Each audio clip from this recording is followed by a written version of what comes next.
जय हिंद साथी। हम लोग एक चैप्टर में चल रहे थे जिलें, और आज इसमें दो महत्वपूर्ण जिला पढ़ाऊंगा, एक नक्की पुष्कर। उसके बाद इस चैप्टर को क्लोज करने की कोशिश कर लेंगे हम लोग।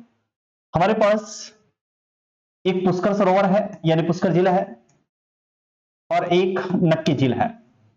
ये है क्या चाहिए पहले तो इसको देख लो, बाद में लिख लेंगे बहुत सारी चीजें। नक्की झील,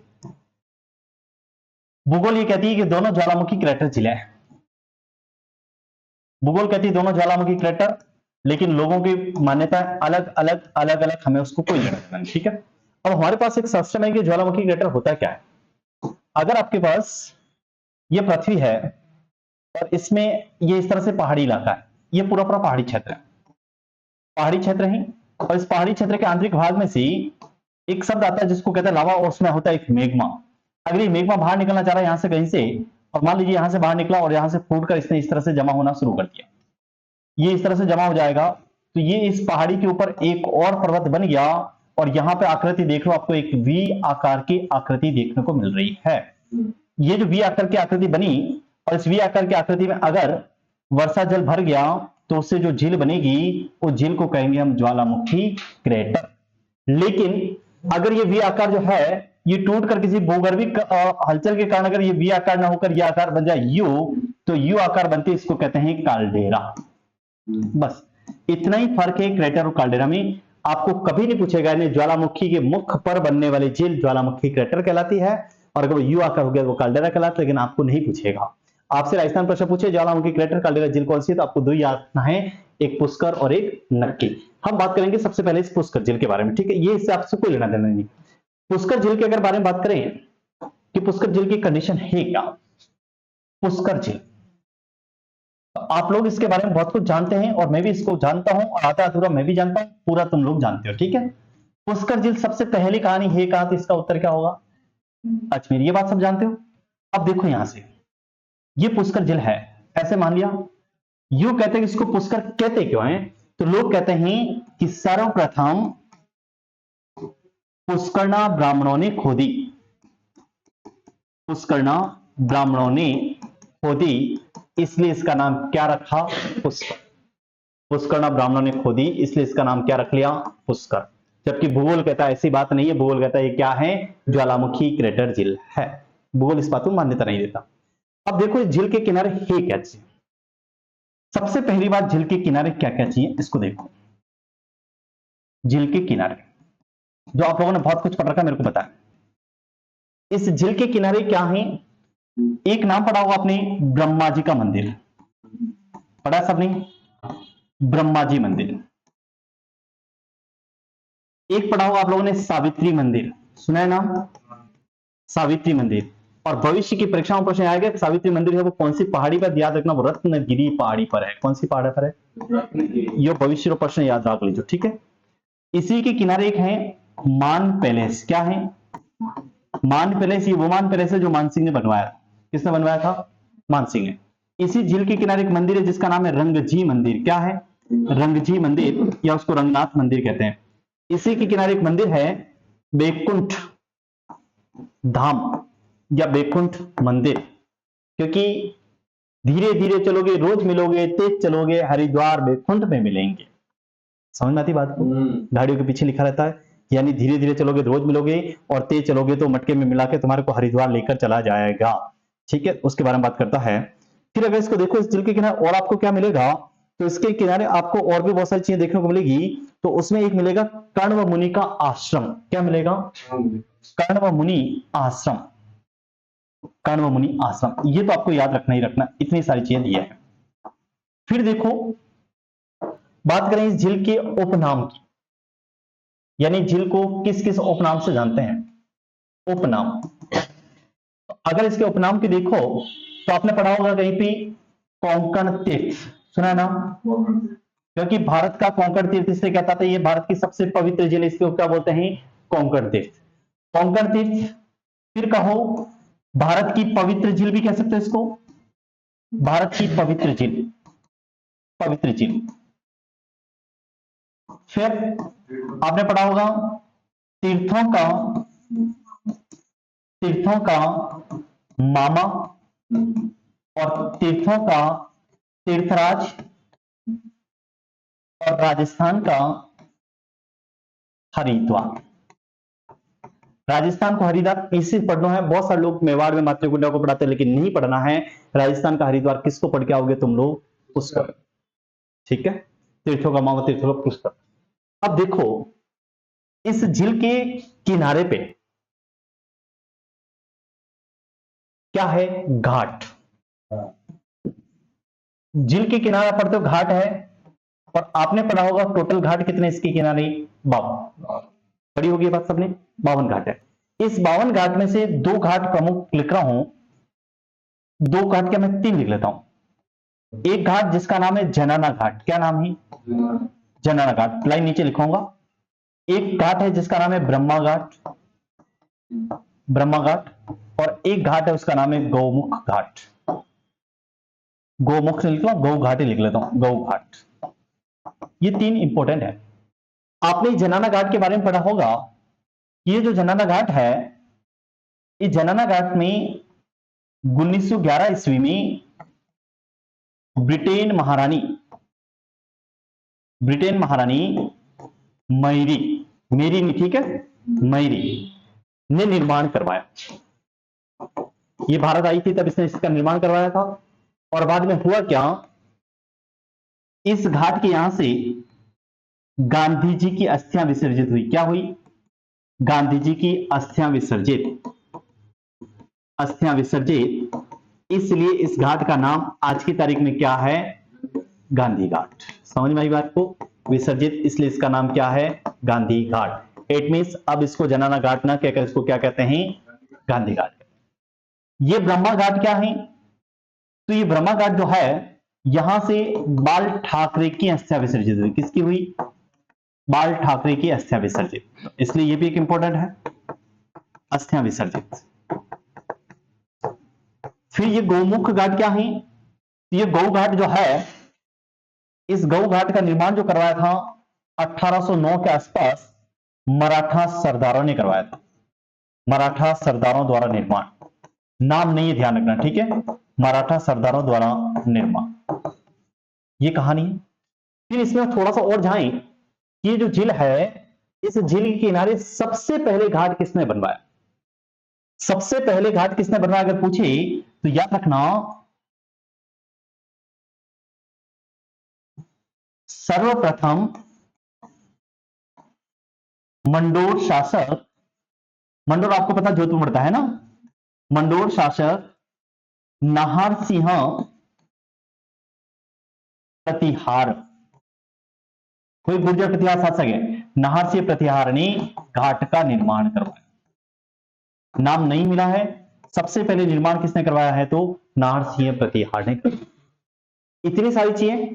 इसके बाद फिर और देखो, इस झील में 1997-98 से 1997-98 से मिट्टी निकालने में कनाडा का सहयोग,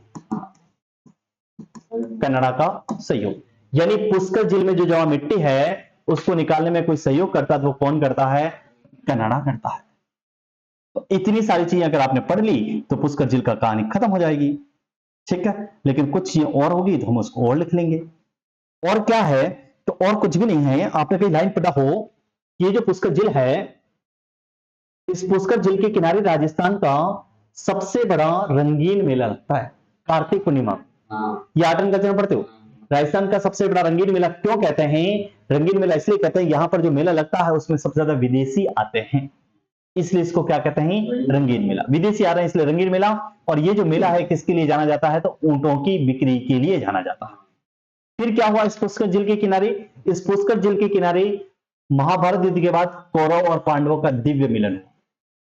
वो इसीलिए कहता हूं, धीरे धीरे चलोगे रोज मिलोगे, तेज चलोगे हरिद्वार मिलेंगे। दिव्य मिलन की कहानी वही है कि कौरव और पांडव खत्म हुए, उनकी अस्थियां लाके यही पटकी, इसलिए कहता है दिव्य मिलन हुआ। फिर ढोला मारू पात्रें जो सिरोही की तरफ से पढ़ते हो, उनके पात्रों की सगाई भी इस झील के किनारे हुई। एक वो इंद्र था, उसकी अप्सरा थी, उसका नाम था मेनका, उसने विश्वामित्र का तप भंग इसी झील के किनारे किया। सिखों के 10वें गुरु थे गुरु गोविंद सिंह, उन्होंने गुरु ग्रंथ साहिब के पाठ यहां पर किए। तुलसीदास जी ने रामचरितमानस लिखी, उसके कुछ अंश यहां पर लिखे। महाभारत लिखी वेद व्यास जी ने, उन्होंने भी कुछ अंश यहां पर बैठ के लिखे, क्योंकि उनको सबको यहां पे मिला। तो सारी चीज यहां पर हुई है। तो ये सब कंडीशन इस जिल्द से हैं, लेकिन वो सब के सब प्रश्न किससे आते हैं? आर्ट एंड कल्चर से आते हैं। भूगोल वाला बेचारा अतराइस पूछेगा। और आप लोग एक लाइन और पढ़ते हो, क्लास में फिर करूंगा ना, क्लास में फिर करूंगा।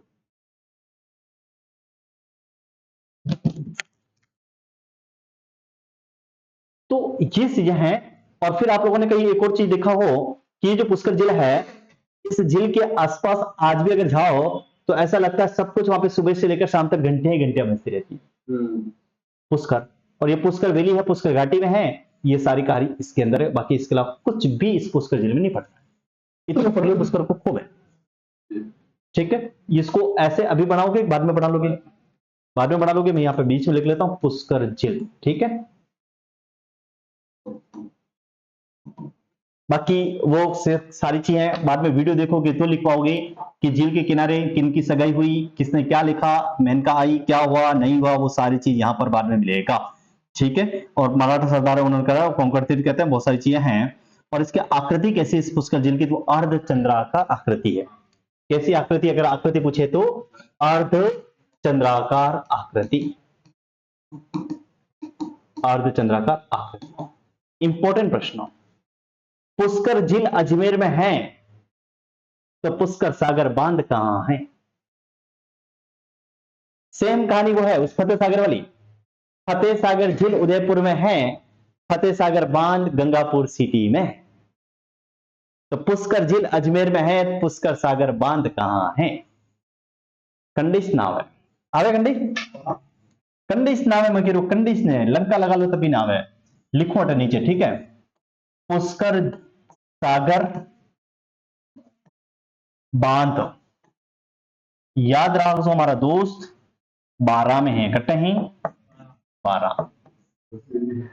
गलती हो जाए सबके, पुष्कर सागर अजमेरी तो उत्तर है, कहीं करना। वही कहानी मैंने कहा था, फतेह सागर में नहीं लिखा, यहां पे लिखा लेता हूं, फतेह सागर बांध। झील पूछे तो उदयपुर, और फतेह सागर बांध पूछे तो याद रख जो गंगापुर सिटी। और नी तो अंडर पोस्टर में गंगापुर सिटी मिलेगा सवाई माधोपुर। समझ में आ गया? ये एक्स्ट्रा नॉलेज है जो दिया है। और ये कहां है? ये ERCP का जो प्रोजेक्ट आ रहा है उसमें ये नाम मिलेंगे, पूर्वी राजस्थान नहर परियोजना उसमें ये नाम मिलेंगे, ठीक है, उसमें मिलेंगे। बाकी इसके अंदर और कोई काम की चीज नहीं है। बाकी आपके पास एक और चीज आपको जो पता होगा, तीर्थों का भांजा, मचकुंड धौलपुर को कहते हैं, वो आगे लिखेंगे हम लोग, ठीक है। नेक्स्ट, इसके बाद हमारे पास झील है वो है नक्की।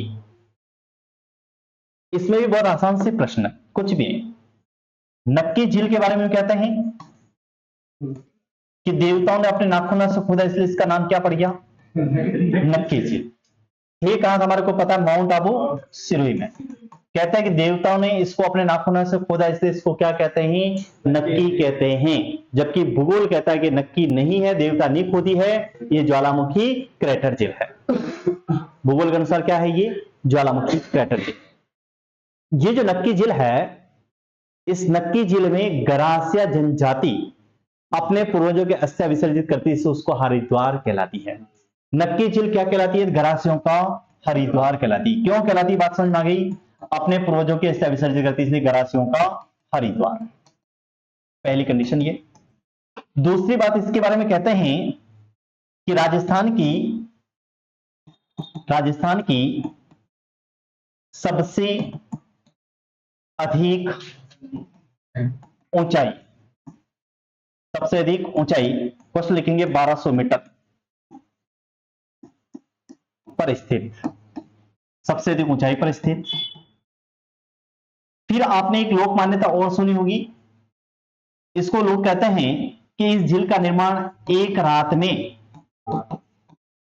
में रसिया बालम ने करवाया। जुट्टा है ना, रसिया बालम ने किया। अब पॉसिबल ही कैसे है कि एक रात में झील बना दे, पॉसिबल है कि नहीं, बाटो ही ना टूटन के रहे, एक रात में झील बना दी उसने। ये रसिया बालम की कहानी है। और तुम कभी माउंट आबू घूमने जाओगे तो वहां का टूरिस्ट गाइड होगा, वो तुम्हारे को इस रसिया बालम की कहानी सुनाएगा, वो तुम्हारे को इस रसिया बालम की कहानी ही सुनाएगा, और तुम्हारे को ये नहीं बताएगा कि इसको कैसे बनी नहीं बनी, उसको कोई लेना देना। वो रसिया बालम की कहानी दे धड़ाधड़ सुने देगा, उनको लगेगा वाह रे वाह क्या बालम था यहाँ पे, जिसने झील बना दी, रानी के पास गया, शादी नहीं कराई, सब कुछ खेल खत्म हो गया। ठीक है ना, बाकी अपने वाले सब जाने के लेने देना नहीं। ठीक है, नेक्स्ट। फिर देखो इसके अंदर और कुछ चीजें चाहिए। यहाँ पर भी गांधी जी के जो है वो अस्थियां विसर्जित हुई है, बस इतना ही इसको याद रखना है। ये ग्रासो खरीदो देवताओं नाखूनों खोदी, इसलिए नक्की के लिए, बाकी कई काम नहीं है। ठीक है, कभी आ जाए कि देवताओं ने नाखून से किसको खोदी, तो नक्की को खोदी, देवताओं द्वारा नाखूनों से खोदी जाने के कारण।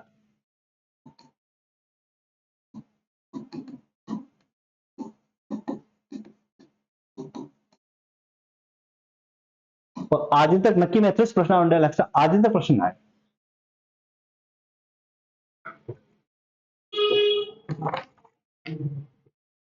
फिर देखो अन्य जिलों की अगर बात करें तो खूब है अपने पास। अन्य जिलों की अगर बात करें कि अन्य जिले हमारे पास है कौन सी, मीठे पानी के अन्य जिलों की बात करो तो हम लिखते हैं एक तरफ जिल का नाम, जिल का नाम, और दूसरी तरफ लिखते हैं स्थान या जिला, स्थान या जिला। एक बात सबको पता है, जिलों की नगरी उदयपुर को कहते हैं, कि वो भी लिखना पड़ी सबको। हाँ, एक नवल सागर और एक कनक सागर कहां है, बता दो तुम लोग फटाफट। नवल सागर कनक सागर कहां है, राजस्थान में, दो जिले कहां पे, बोलो जल्दी बोलो। ये दोनों जिले हैं बूंदी में, कहां पर है, बूंदी। और ये जो कनक सागर है इसी को कहते हैं दुगारी झील, क्या बोलते हैं, दुगारी झील बोलते हैं। इसी कनक सागर को क्या कहते हैं, दुगारी झील। और इसी बूंदी में एक जगह थी जिसका नाम था बांसी दुगारी था, बूंदी में एक जगह थी जिसका नाम था बांसी दुगारी। और ये जो बांसी दुगारी स्थान था, इस बांसी दुगारी स्थान पर वीर तेजाजी लोक देवता थे, वीर तेजाजी ने हाली का कार्य किया था। क्या क्या था, हाली का कार्य, यानी बिना पैसे से काम किया। ये कभी आ जाए तो इसको याद रखना। आगे लिखा हूं मैं, एक नाम है मचकुंड, मचकुंड, ये है कहां, धौलपुर में है, मचकुंड धौलपुर। इस मचकुंड धौलपुर को क्या बोलते हैं, तीर्थों का भांजा। और एक करेक्टर और क्या है, कहते हैं कि इस कुंड में स्नान करने से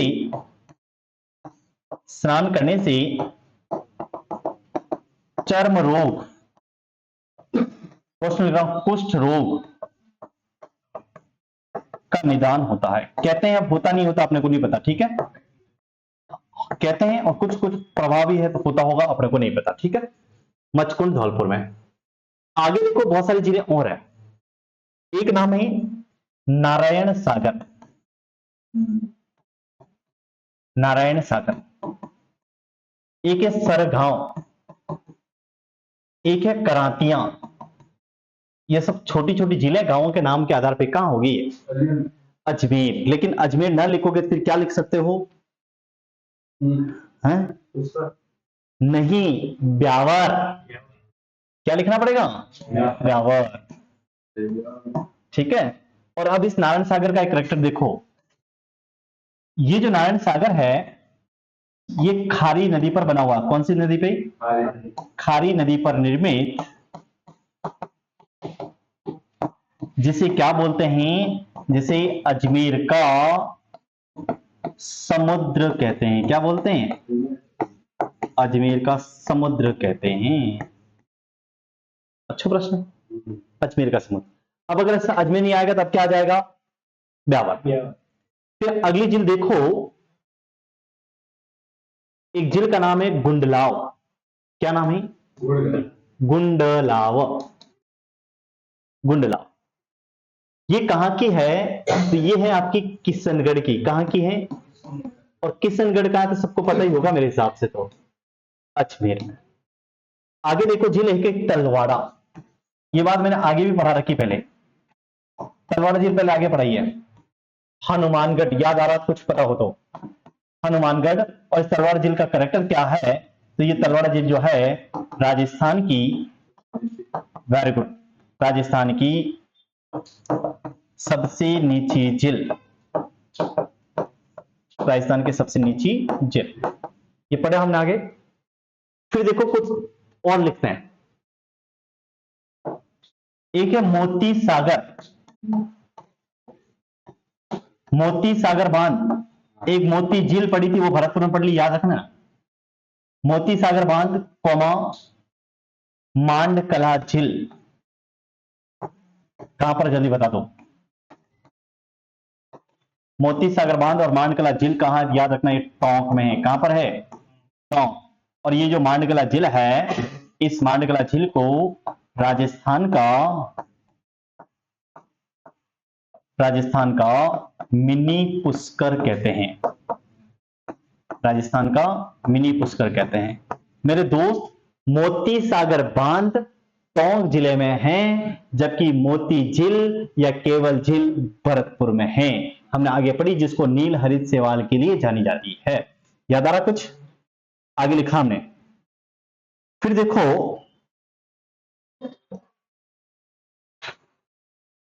एक और लिख लेता हूं मैं, धौलपुर में से एक नाम और लिख लेता हूं, है ना। किधर गया वो धौलपुर वाला? वहां पे नाम एक और लिख ही लेता हूं। मचकुंड लिखा ना, यहीं पे एक नाम और डाल देता हूं, तालाब शाही। कभी आ जाता, ठीक है। तालाब शाही झील भी किसकी है? धौलपुर की है, तालाब शाही।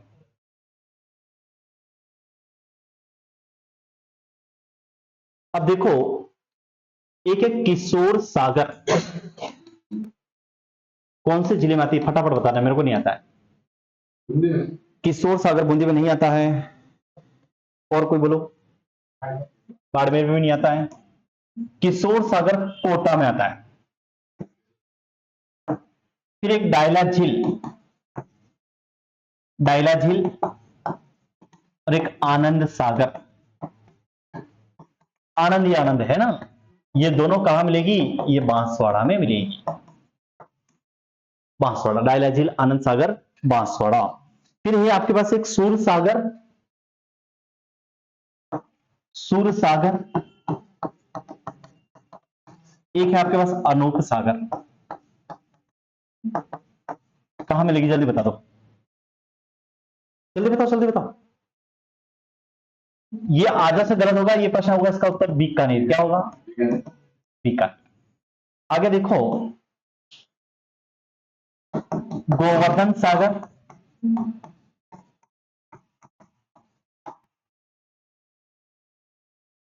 गोवर्धन सागर, रंग सागर,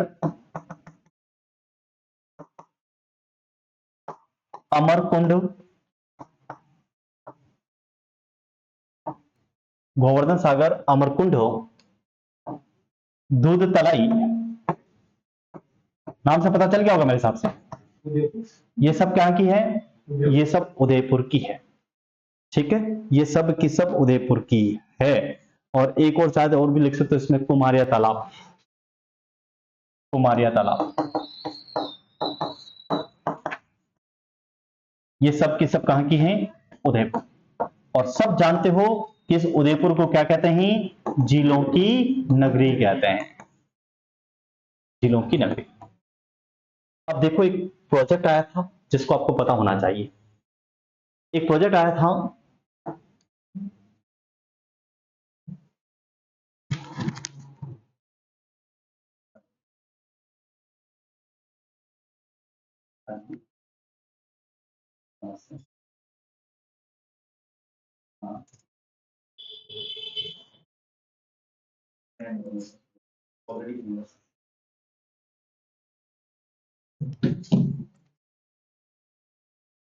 एक प्रोजेक्ट आया था जिसका नाम था राष्ट्रीय झील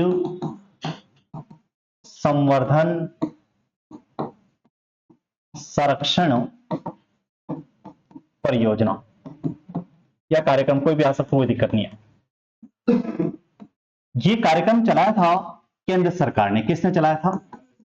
केंद्र सरकार द्वारा। कब चला था याद रखना? 2016 में। अब ये प्रश्न आता है इस संरक्षण, इस परियोजना में राजस्थान की कौन कौन सी जिले आती है, और अलग पूछता कौन सी नहीं आती है, ये प्रश्न आता है। तो कौन कौन सी जिले थी इसमें ध्यान रखना। इसमें एक झील थी पिछोला। कौन थी? एक झील थी फतेह सागर, एक झील थी नक्की, एक झील थी पुष्कर, एक झील थी आना सागर, और एक झील है इसमें मानसागर। अब हुआ क्या, ये सब तो अपन पढ़ लिया है। मानसागर कहां का? ध्यान रखना, जयपुर का। ठीक है, बस अब इस मानसागर को बाहर भी निकाल दे, बहुत सारी कहानी अलग अलग चल रही है। ठीक है, तो ये थोड़ा सा तो इसके अंदर बारे में याद रखना है। फिर हुआ क्या, अपने यहाँ पे इको टूरिज्म बढ़ाना था। इको टूरिज्म, तो इको टूरिज्म बढ़ाने के लिए राजस्थान सरकार ने एक प्रोजेक्ट लिया। इको टूरिज्म बढ़ाने के लिए राजस्थान सरकार ने कहा कि हम यहाँ पे 44 छोटे छोटे तालाब है। कितने हैं? 44। अलग अलग उसको अंदर वो प्रश्न आता नहीं आता है। तो 19 जिले जो थे इको टूरिज्म बढ़ाने के लिए राज्य सरकार, यानी राजस्थान सरकार की बात करें, राज्य सरकार ने 19 जिलों के 44 तालाबों एवं जिलों को